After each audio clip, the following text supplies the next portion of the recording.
주님의 은혜를 누리며 살아가시는 기어복된 하루의 삶이 되시길 소망합니다. 오늘 본문의 내용은 메소포타미아 북쪽에 위치한 강가 부돌의 이방 선지자 발람을 통해서 이스라엘을 저주하려던 모압 왕 발락의 계획은 처음부터 무참히 깨진 그런 사실을 오늘 본문의 말씀을 통해서 우리는 보게 됩니다.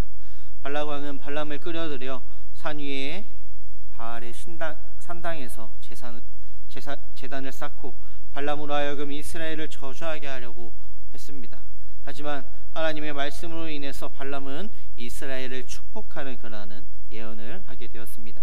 하지만 여기서 발람이 7 제단을 쌓고 제사를 드린 것은 각종 신을 섬기던 메소포타미아의 풍습을 따른 것으로 하나님을 예배하는 행위가 아니라 주술적인 행위로 보여졌습니다.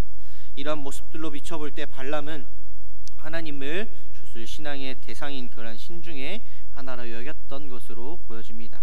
그러나 하나님은 이러한 발람조차도 도구로 사용하여 하나님의 백성을 축복하게 하시는, 또한 하나님의 구속사를 방해하는 모든 악한 시도를 단번에 해결하시는 그러한 모습을 보게 됩니다. 오늘 본문을 통해서 하나님께서 우리에게 주시는 말씀에 대해서 함께 나누고자 합니다. 먼저 22장 41절 말씀에 보면 아침에 발락이 발람과 함께하고 그를 인도하였다라고 말씀하고 있습니다. 발람은 부돌에서 온 이방 선지자로서 발락 왕으로부터 이스라엘을 저주하도록 요청받았습니다. 하지만 35절 말씀, 여호와의 사자가 발람에게 이르되 그 사람들과 함께 가라. 내가 내게 이르는 말만 말할지니라. 발람이 발락의 고관들과 함께 가니라. 라는 이 말씀과 같이 모압으로 오는 도중에 하나님의 사자를 만나 발락 왕에게 하나님의 말씀을 전하도록 하는 그런 사명을 받게 되었습니다. 하지만 발람은 1절의 말씀에서 발람은 발락 왕에게 자신의 위에 7 제단을 쌓고 수송아지 7과 순양 7을 준비하라 라고 말씀했습니다. 서두에서 이야기했던 것과 같이 이것은 발람이 살고 있던 그 부돌 메소포타미아의 여러 신을 동시에 섬기는 그런 제사 풍습을 따르는 것이었습니다. 이렇게 발람은 하나님을 유일한 신으로 섬긴 것이 아니라 세상의 많은 신 중에 하나로 보았음을 우리는 말씀을 통해 보게 됩니다. 이러한 행동은 이방 선지자였던 이 발람이 하나님을 만나서 하나님의 능력을 체험하였음에도 불구하고 끝끝내 하나님의 백성으로 구원의 자리에 이르지 못하고 멸망당하는 그런 직접적인 원인으로도 볼 수가 있습니다. 마태복음 6장 24절 말씀, 한 사람이 두 주인을 섬기지 못할 것이니 혹 이를 미워하고 저를 사랑하거나 혹 이를 중히 여기고 저를 경히 여김이라. 너희가 하나님과 재물을 겸하여 섬기지 못하느니라 라고 말씀합니다. 이 말씀과 같이 발람은 하나님과 다른 우상들을 동시에 섬기고 있었습니다. 이런 발람의 모습이 우리의 모습이 아닌지 돌아보시길 바라겠습니다. 입으로는 오직 하나님만을 믿고 하나님만을 섬긴다 라고 말하지만 하나님만이 온 세상을 다스리시는 분이라 라고 고백하면서도 우리의 삶 속에서 하나님보다 물질과 권력과 명예를 더 사랑하거나 힘들고 어려운 일이 우리에게 닥쳐올 때 하나님께 나아가 구원의 능력을 구하기보다 사람의 힘과 권력 또는 세상의 지식에 도움을 구할 때가 있음을 우리의 삶을 통해 우리는 돌아보게 됩니다. 세상의 물질과 권세와 지식을 사랑하고 그들을 의지하는 것이 아니라 오직 하나님만을 사랑하고 유일하시고 또한 전능하신 그런 하나님께 모든 것을 맡기고 의지하는 우리의 삶이 되시길 소망합니다. 결국 7절에서 10절 말씀에 보면 발람이 발락 왕에게 하나님의 말씀을 대언하여 이스라엘을 축복하는 그런 말씀을 보게 됩니다. 이것은 한 번으로 그치는 것이 아니라 발락 왕이 발람을 통해서 이스라엘을 저주하려고 시도할 때마다 동일하게 반복되었습니다. 그중 9절에서 이 백성은 홀로 살 것이라 그를 여러 민족 중에 하나로 여기지 않으리로다 라고 말씀합니다. 이 백성은 홀로 살 것이라 라는 이 말씀은 이스라엘 백성이 다른 민족들 사이에서 고립되어 외로운 처지에 놓이게 될 것이다 라는 그런 말이 아니었습니다. 세상의 다른 민족과 뚜렷이 구별되는 놀라운 영광과 권능을 가지게 될 것이다 라는 것을 말하는 것이었습니다. 사실 이런 발람의 축복은 비록 아모리 족속을 물리치기는 했지만 430년 동안이나 애굽의 종살이에서 벗어나 겨우 탈출하여서 광야에 떠돌던 그 이스라엘 백성들에게는 어울리지 않는 그런 예언이었습니다. 이스라엘은 당장 애굽하고만 비교를 해봐도 비교도 되지 않을 만큼 초라한 모습이었기 때문이었습니다. 하지만 그로부터 약 5년 후에는 이스라엘이 가나안을 완전히 정복하였고, 그 다윗과 솔로몬 시대에는 주변 나라의 막강한 영향력을 행사하게 되었습니다. 이러한 모습들을 통해서 하나님께서 함께 하시는 그 하나님의 백성을 이 세상 속에 어떠한 다른 민족이나 다른 사람과는 비교할 수 없음을 보여주고 있는 것입니다.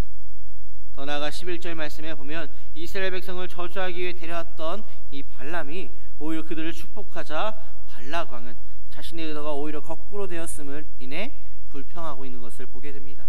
뒤이어 13절에서 26절까지 발람의 두 번째 예언에 대해서 말씀하고 있습니다.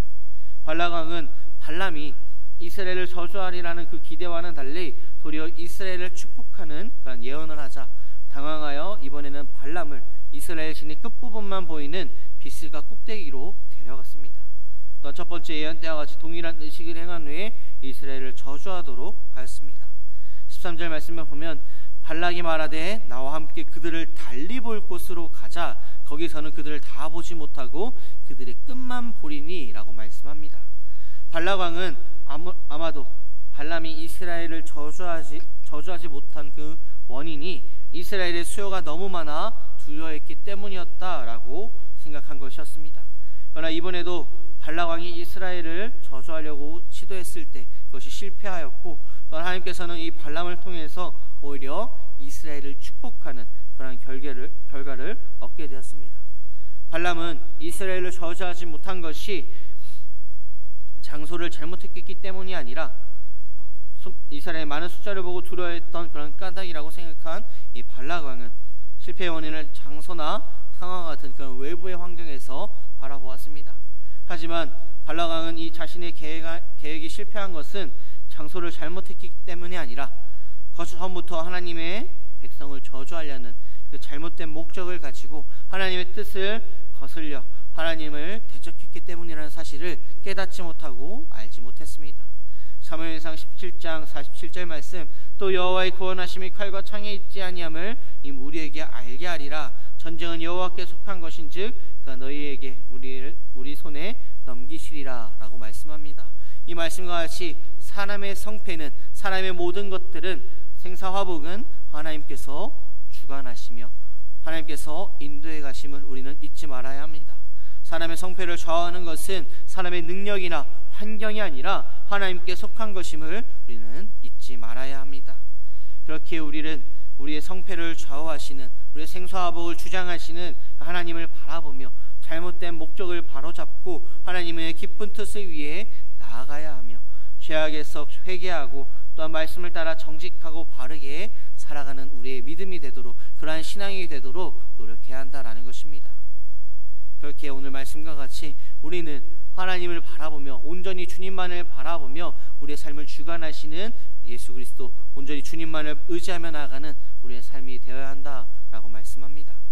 말씀을 정리하고자 합니다. 잠언 16장 9절 말씀에 보면 사람이 마음으로 자기의 길을 계획할지라도 그의 걸음을 인도하시는 이는 여호와시니라 라고 말씀합니다. 우리가 아무리 노력하고 우리의 능력으로 세상의 방법으로 무엇을 한다 할지라도 결국에는 하나님께서 이끌어 가신 대로 결과가 이루어질 것을 우리는 기억해야 합니다. 그렇게 우리는 우리의 모든 것을 다 주께 전적으로 맡기며 구하는 그런 삶이 되어야 합니다. 입으로만의 그런 믿음이 아닌 내 삶의 주관자 되시며 내 삶의 인도자 되시는 그 주님 한 분만을 바라보며 온전히 주님 한 분만을 의지하며 나가는 우리의 삶이 되시길 소망합니다. 기도하시겠습니다.